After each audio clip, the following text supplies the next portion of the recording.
Pleased to be joined here at the anchor desk by my old colleague from Congress, David McIntosh, who represented Indiana. He's now the incoming president of the Club for Growth. David, it is great to have you here on the anchor desk. We served in Congress, heard a lot of talk about tax reform, but no president ever stepped up to do it. Do you think Ted Cruz would be different were he elected? You know, one of the differences about Ted, and it's great to be here with JD and Miranda, thank you. Oh, it's a pleasure. One of the differences, he's one of those politicians, when he says he's going to do something, he does it. We saw that in the battle over trying to repeal Obamacare. A lot of his colleagues said, yeah, we want to repeal Obamacare, but don't make us take the tough votes to do that. Ted Cruz stood there and said, no, we said we'd repeal it. We're going to do everything we can to repeal it. So my prediction is if he gets to the White House, his first bill he'll send up there will be a flat tax abolishing the IRS. He said it, and you know he's going to be someone who will fight for it. What we like at the Club for Growth is his pro-growth economic approach, this being one of them. He's a strong free trader. He's been an ardent budget cutter. Gets rid of, you know, they call it crony capitalism, but it's essentially all those special provisions that are tucked into legislation, and the tax code has thousands of them. So he's been a champion of getting rid of that, so you've got one rate that applies to everybody.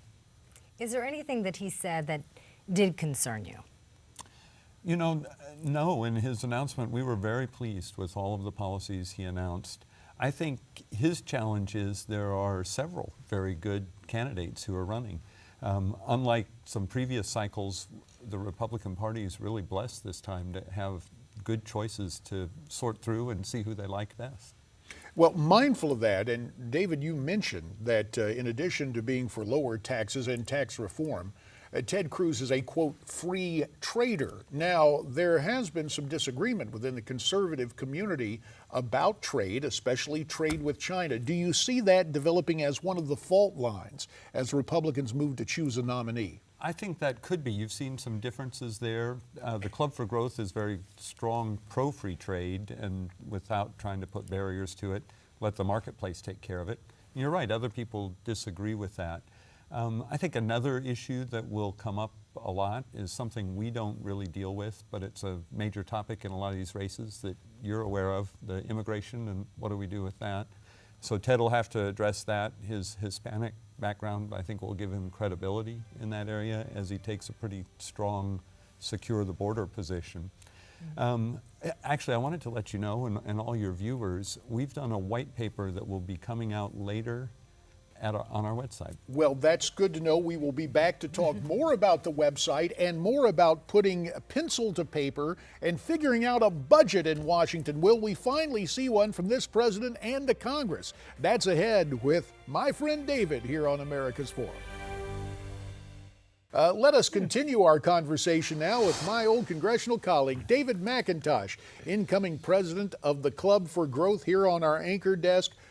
What do you see? Do you see this really as a make or break week in terms of the budget? I think it is. There are two things that they've got before them. One is this budget resolution that sets out the spending blueprint, and it also has a provision that says they can, with only 50 votes in the Senate, repeal Obamacare.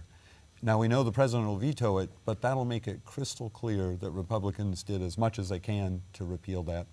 And it stays within, they call it sequester, but the most recent budget caps that have kept the runaway spending in control in Washington.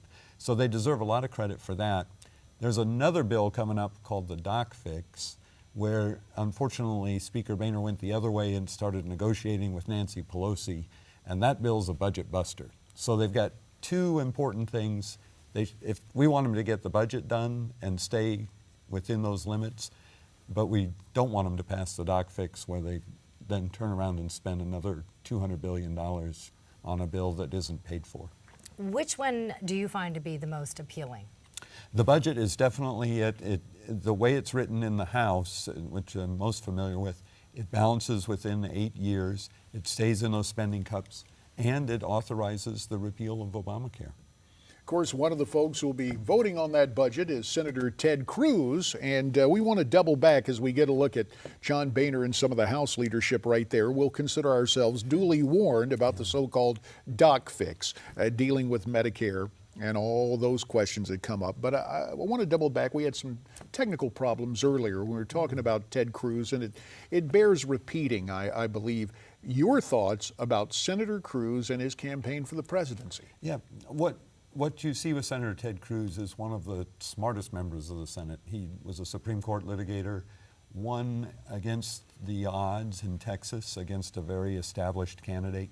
And he's taken a really hard line on taxes. He wants to reduce tax burden, create economic growth, and unleash a lot of the potential in the country. I think you're going to see him as a very strong contender for president, and there are 2 or 3 other people that are thinking about it.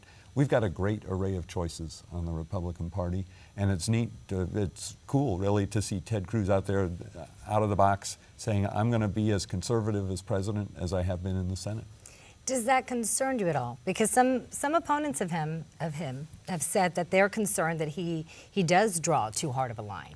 And when you are the president, you have to be willing to work with Congress. And you're not always going to see eye to eye. And that's, let's be honest, I mean, that's why a lot of people are criticizing President Obama. Well, let me mention 2 things. One, you can see all the details in our write-up on our website, clubforgrowth.org. But also, Miranda, I remember back when Ronald Reagan was running. I was a young guy just interested in politics, and 2 years before the election, everybody said he can't get elected. He's too hardline, and he ended up being elected and serving as a great president. So time will tell. I think you'll have to see Senator Cruz out there on the stump, engaging with the American people to take his ideas and show that he has a sense of humor about things. You know, that helps soften the edge a bit. But what I hear most people say is these politicians promise us one thing, and they go to Washington and they do something else. What he has shown is when he goes to Washington, he's going to fight for his promises. And that made a lot of folks in Washington mad because he wasn't going to let them off the hook. David, about a minute ago, we saw your website, clubforgrowth.org. We've got less than a minute now. I'm just curious, does the Club for Growth, will you guys endorse anyone for president, or do you stay out? Typically, we stay out. We focus on Senate and House races. We do publish a white paper on each of the candidates on their economic agenda, their record. If they talk about cutting taxes, but back when they were a governor or a House member, they voted for tax increases, we point out the inconsistency. It's a very helpful tool. This year, because there are so many good people that Club for Growth has supported in the past, my board of directors said, let's see how it plays out. It's not a firm rule, but assume we probably aren't going to get involved in it. Well, should you decide to pick a presidential candidate, come announce it here with us on Newsmax TV. I'll be back. David No pressure. McIntosh, we appreciate your time here, and America's Forum is going to continue right after this time out.